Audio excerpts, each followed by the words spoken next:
Hi everyone, this is Marshmallow Fluff with another build video. This one is of my Warden healer.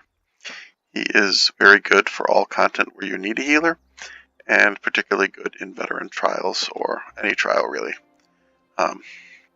because he has very high recovery and can heal essentially forever without heavy attacking, so it's very nice. It's a very relaxing healer to play. It's good if you're new to healing, or if you have particularly weak players that you want to keep alive, and you really need to spam those heals on them. Alright, so in terms of your healing bar, you're going to have 33k magicka, which doesn't matter since we have 3800 magicka recovery without the netch or potion, 18k health, 2k spell damage, 39% spell crit, and almost 27k both resistances on our healing bar. On our front bar, which is our DPS bar, our magicka is pumped up to 35k. Our magicka recovery goes slightly down to 3585. Our health stays the same. Our spell damage goes up to 2271. Our spell crit stays the same at 39%. And our resistances go down to slightly below 25k, both resistances. On our DPS bar, we're running an Asylum Inferno Staff front bar that synergizes well with our spammable Crushing Shock. It is Neuron Honed, and it has a spell damage enchantment. So when we're attacking, our spell damage will actually go up by another 350 on our DPS bar. On our back bar, which is our healing bar, we're running a Restoration Staff of the Seducer, Defending, and Mana Leech. With the 5-piece and the 4-piece coming in on the back bar, we have an extra magic recovery as well as 8% reduced cost to all our skills, which are our heals on our healing bar. Other gear, we're talking Mighty Judan's Light, 2 pieces, Divine's Magicka, and Divine's Magic on all the other armor as well, including Light Seducer Gloves, Light Seducer Belt, and Light Seducer Boots. Heavy Rattlecage Greaves, and Heavy Rattlecage Cuirass. And Rattlecage Jewelry, all 3 pieces infused with magic recovery. We're getting a ton of recovery because we're also running the recovery of the Atronach Stone, as well as Witch Mother's Potent Brew. So that, combined with our passives, brings us to that passive 3800 magic recovery on our healing bar, which is crazy high. You're not going to have any problems sustaining on this character. When you parse, you're not going to have heavy attack, and when you heal, you're not going to have heavy attack. You just keep healing or keep DPSing, you don't have to worry about it. It's very nice. Alright, in terms of our skills, Bird of Prey, Crushing Shock, Deep Fissure, Fetcher Infection, Inner Light, Northern Storm on our front bar for DPS, on our back bar for heals, Mutagen, Dampened Magic, Healing Springs, Blue Betty, Inner Light, and Temporal Guard for defense.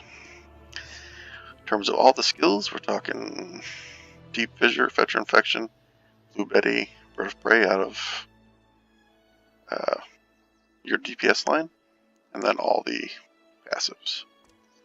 Green Balance, you don't need anything except the Final Maturation, which is probably the strongest healing passive in the game. Anytime you heal someone, they get 10% extra health, and because you're always going to be healing someone, they always are going to have this 10% extra health. There's no reason not to keep spamming springs because you're never going to run out of mana anyway. Northern Storm, extra 8% magicka on your front bar, ups your damage. If you PvP, the other morph is probably better for you. And then grab all these passives. Destruction Staff, Ellie Rage, comes up occasionally.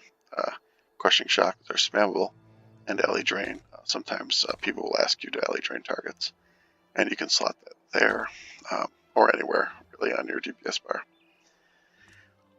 Restoration, you want Healing Springs. It's your primary spammable heal. You're just going to drop 3 of these, what I do is I drop 3 of those, and then I switch bars, and I shulks, and then I switch bars back, and I drop 3 more. You could also put Necrotic Orb there if you just wanted to heal an orb. I mean, it's up to you. I think this is more fun, but if you want to use orbs, you can also use orbs. But sometimes people ask for it, and that's what I do if they ask for it. This is an alternative damage shield. It's just different. It's kind of cool because it gives a damage shield to somebody else. But it's kind of bad because it lowers the initial damage shield if you're at full health. So it's up to you which damage shield. You can also, if you're solo or something, you could stack shields if you wanted. You could use both of them. And all the passives in Restoration Staff. Light armor, all the passives, and shield. Heavy armor, the first 3 passives to go with our 2 pieces of heavy.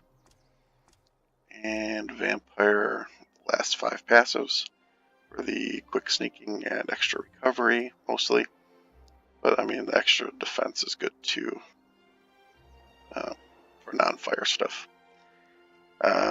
Intimidating presence for questing, banished for extra alt to restore, and bounty hunter for Cyrodiil stuff. Mages Guild, we want all the passives. And then Inner Light, both bars for the passive mana and spell crit. And Ice Comet is a option for PvP, bursting down people.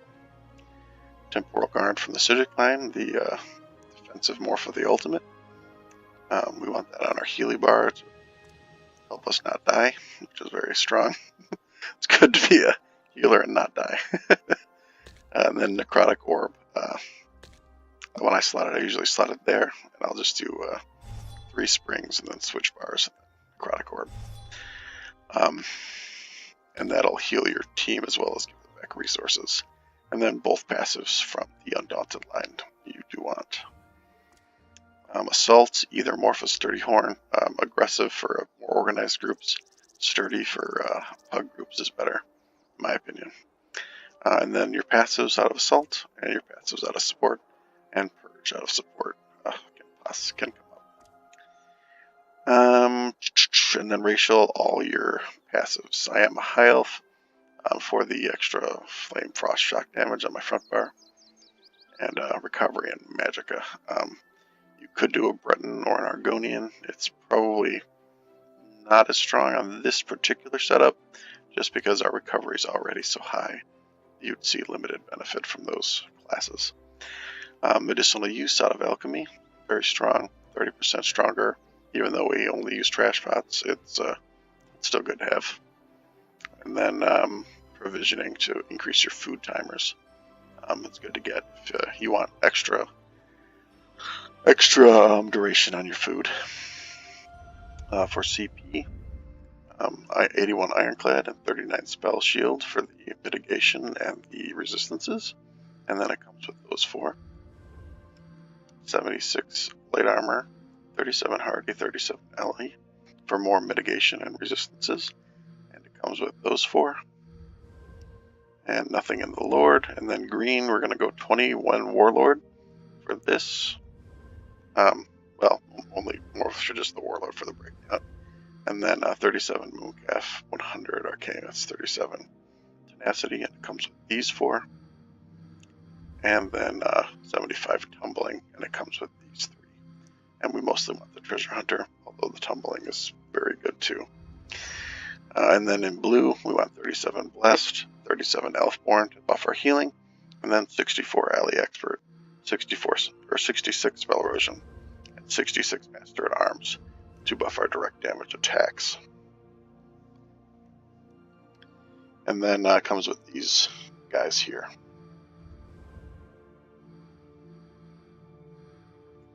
And nothing in Thaumaturge because we're not really concerned about that. So that's him. That's my Warden healer.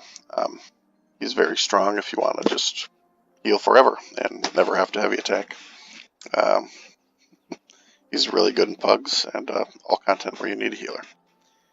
Alright, that's it for this one. Have a good one.